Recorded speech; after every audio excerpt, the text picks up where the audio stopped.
It's a horrible question. You have to actually press a button or not. So there's only a yes or no to that question.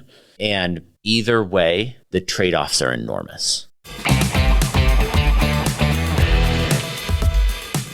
So one of the things that I'm aware of that you do, and you mentioned it before, is Socratic question, Socratic discussion. So what does that mean? How do you implement it from the youngest to some of the older junior high age kids at the school? Let's talk about this. This is fun. These are like cornerstone moments throughout the day because there's lots of flexible work time throughout the day. But these are the times when we come together as a group and unite around something. And the rule for a Socratic discussion is you can't ask any questions that you know the answer to or that you think you know the answer to. So who is the person whoever is leading facilitating it. There you go. And our style of these discussions is that there's one facilitator generally asking the questions. And probably, it depends on age for us right now. I'd say for the most part, that's probably half an adult, half a young person right now.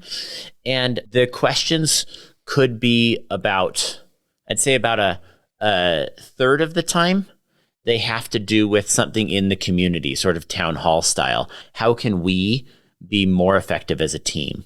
So often that will be like, if we're going to be the most effective workplace in the world, I know we're only 10 years old on average here, but if we want to be more effective than the best Google office, which is more important for us? And we'd kind of have a handful of different options around tools. Like, would it be more helpful to have a completely silent hour in the morning of work time to really get centered and focused? Or would it be more helpful to do, something else? Other times it will be focused specifically on the projects that we're doing. We do these big, extensive projects.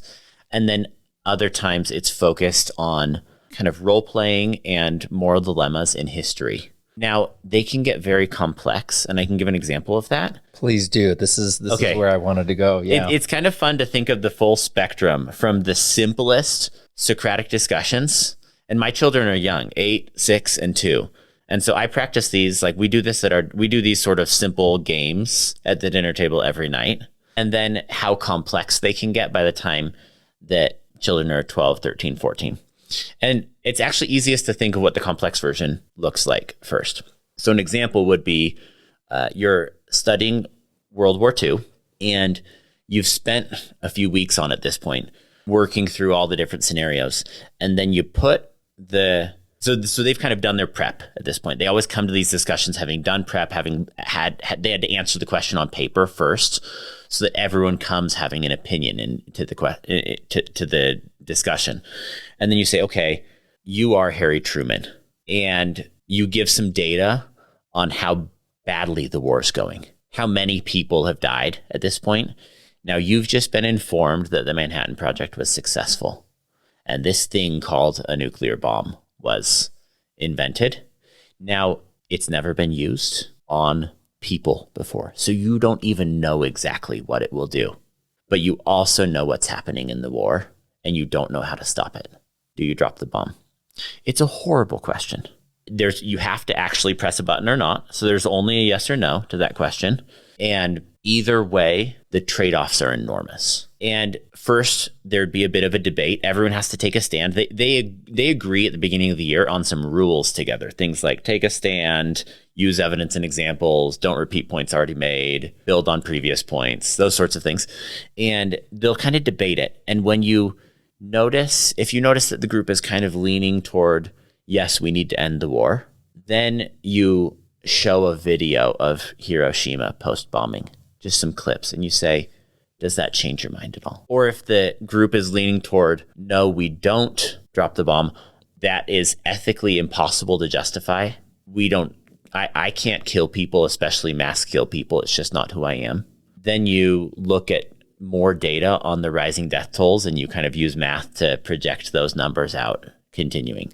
And you say, does that change your mind? Now, when emotions are most high in this conversation, then you'd say, okay, you'd introduce some sort of mental model. You'd say 2 of the most common frameworks for thinking about this kind of question, ethical decision-making frameworks, are utilitarian model. How can we save the most lives regardless of what we have to do to accomplish it? So the ends justify the means. And the other is a values-based, like a Judeo-Christian ethical framework. And that is, we don't kill people. We especially don't mass kill people. God will work out the rest. But I have to state a first principles in that way. You say, which one of those means the most to you? Now, at this point, they're so deep in the conversation that you took an abstract, highly complex, very high consequence framework, utilitarian versus values-based, and they all have an opinion about it all of a sudden.